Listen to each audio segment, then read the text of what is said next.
Welcome to Visual Fractions. Today, we're diving into how to convert the decimal 0.81 into a fraction. Let's start with our decimal, 0.81. Notice there are two digits to the right of the decimal. This places it in the hundredths position. To convert this decimal into a fraction, you initially put it over 1, essentially treating the decimal as the numerator in a fraction where the denominator is 1.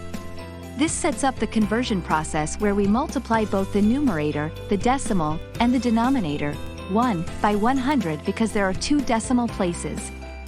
So, 0.81 times 100 gives us 81, and 1 times 100 gives us 100. This translates 0.81 to the fraction 81 over 100. And there you have it. The decimal 0.81 when converted to a fraction equals 81/100ths. If you found this tutorial helpful, remember to smash that like button and subscribe to Visual Fractions for more practical math insights. Thanks for watching.